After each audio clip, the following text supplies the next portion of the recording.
sejahtera. Terima kasih kerana mengunjungi Rawahi Channel. Ya, kali ini kita akan bersama lagi untuk mempelajari bahasa Melayu, yaitu imbuhan pinjaman.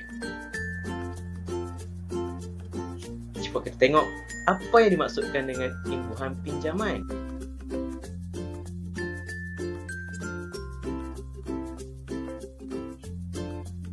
Imbuhan pinjaman berlaku apabila imbuhan daripada bahasa asing dipadukan dengan kata dasar bahasa Melayu.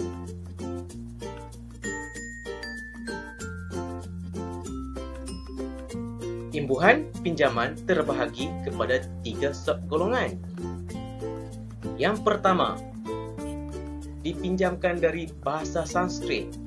Contoh, Eka, Dewi, Maha, Man, Nita, Panca, Swa, Tata, Tri, Wan, Wati. Di antara imbuhan-imbuhan ini ada di awalan dan juga ada di akhiran. Yang kedua, bahasa Inggeris. Contoh, auto, pro, poly, sub, supra. Dan yang ketiga, dipinjamkan dari bahasa Arab. Contoh, at, I, we, in, we.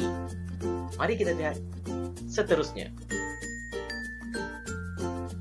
Kita tengok contoh imbuhan Sanskrit yang digunakan dalam bahasa Melayu imbuhan pinjaman sekarang.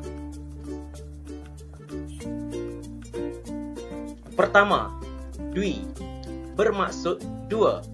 Contoh, dwi bahasa, dwi bulanan, dwi jantina. Seterusnya, eka bermaksud esa ataupun satu. Eka hala, eka bahasa, eka tujuan. Itu antara contohnya. Seterusnya, maha bermaksud agung ataupun besar ataupun yang tinggi. Contoh penggunaan maha, maha guru, maha raja, maha esa. Seterusnya, panca. Panca bermaksud 5. Contoh, panca indera, panca raga. Pra. Pra bermaksud sebelum. Contoh, prakata, prasejarah, praujian.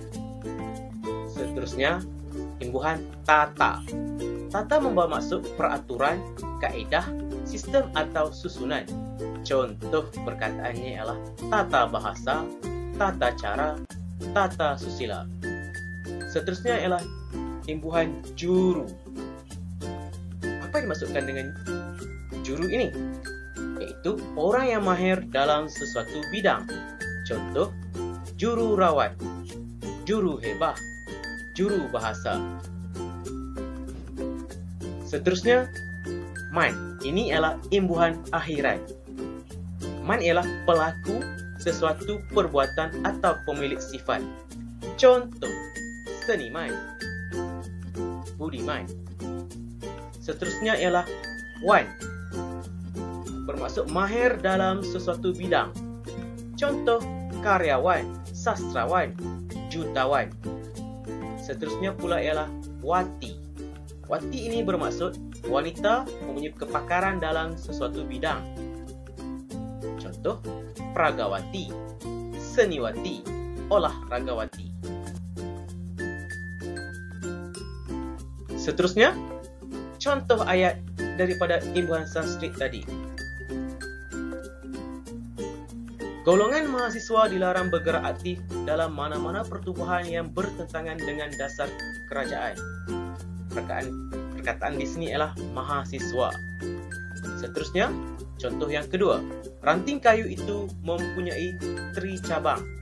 3 cabang bermaksud 3 cabang. Seterusnya, jeruang itu ditahan oleh polis kerana melakukan perbuatan pecah amanah. Juruwang. Dan yang terakhir, ayat contoh, seniman. Seniman Ahmad Mahmud berpendirian tegas. Kita pergi pula imbuhan Inggeris. imbuhan pinjaman Inggris. Okey, yang pertama, anti. Bermaksud menentang atau tidak setuju dengan sesuatu pihak. Contoh, anti dadah, anti buli, anti Amerika. Yang kedua, auto. Dengan sendiri, bermaksud bergerak dengan sendiri. Contoh, automobil, automotif, automatik, autograf. Mono. Mono bermaksud satu. Monopoli, monorail, monolog. Inilah contoh pada mono. Seterusnya imbuhan poli. Poli bermaksud banyak. Contoh, poligami, politeknik, poliklinik. Seterusnya imbuhan pro. Pro membawa maksud menyokong, menyebelahi. Contoh, pro kerajaan, proaktif. Yang seterusnya ialah sub. Bermaksud sebahagian. Contoh, sub tajuk, sub bidang, sub golongan. Seterusnya ialah grafi. Ini merupakan imbuhan akhiran. Bermaksud bidang ilmu ataupun seni. Contoh, biografi, geografi, kaligrafi. Yang seterusnya ialah is. Orang yang melakukan sesuatu. Contoh, kartunis, novelis, cerpenis. Isme, kepercayaan ataupun fahaman. Kapitalisme, komunisme. Seterusnya ialah logi, bidang ilmu. Contoh, biologi, sosiologi, teknologi. Imbuhan pinjaman seterusnya ialah, kita lihat contoh ayat dahulu. Yang pertama, anggota kumpulan anti nuklear itu mengadakan tunjuk perasaan di hadapan bangunan kedutaan Amerika anti nuklear. Seterusnya, poliklinik itu telah diarah tutup oleh mahkamah. Penguasaan ilmu teknologi moden penting untuk membangunkan negara. Ayat contoh seterusnya ialah novelis. Novelis muda itu amat berbakat. Bermaksud penulis novel. Seterusnya, imbuhan pinjaman dari bahasa Arab. Imbuhannya ialah bi, keterangan tidak. Contoh, biada, bilazim. Imbuhan di akhiran atau di belakang. Keterangan wanita, perempuan. Contoh, Kariah, ustazah. Seterusnya, perempuan, wanita, hadirat, muslimat. Itu contoh perkataannya. Seterusnya ialah perkara hal yang berkaitan dengan sifat. Contoh, jahiliyah, ilmiah, jasmaniyah. Orang lelaki. Contoh perkataan, hadirin, muslimin. Kita lihat contoh ayat. Biadab. Sebagai umat Islam, kita dilarang bersikap biadab terhadap orang lain. Seterusnya, ustazah. Contoh ayat. Ustazah Fatimah telah ditukarkan ke sekolah agama Baling. Hadirin. Contoh ayat. Hadirin bertepuk tangan sebaik saja pengurusi majlis selesai berucap.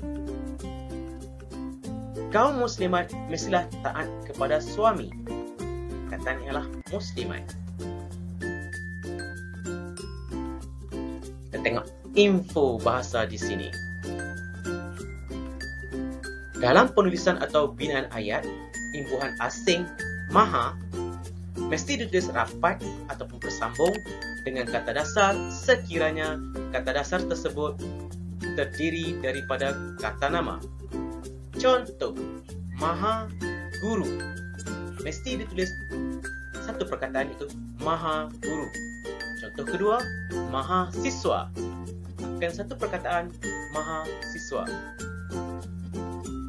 Sekiranya kata dasar tersebut terdiri daripada kata adjektif, imbuhan asing maha mesti ditulis jarak dengan kata dasar. Contoh, Maha Esa, apabila dalam penulisan Maha dan Esa perlu dijarakkan. Maha mulia. Maha dan mulia perlu dijarakkan. Info seterusnya. Dalam penulisan atau binaan ayat, imbuhan asing anti dan pro yang diikuti oleh kata nama khas mestilah ditulis jarak dan letakkan tanda sepang. Di antaranya ialah anti Amerika, anti sepang dan perkataan Amerika. Pro Korea, pro sepang dan perkataan Korea. Kenapa perlu dijarakkan dan sepangkan? Okey, sebab Amerika dan Korea merupakan kata nama khas.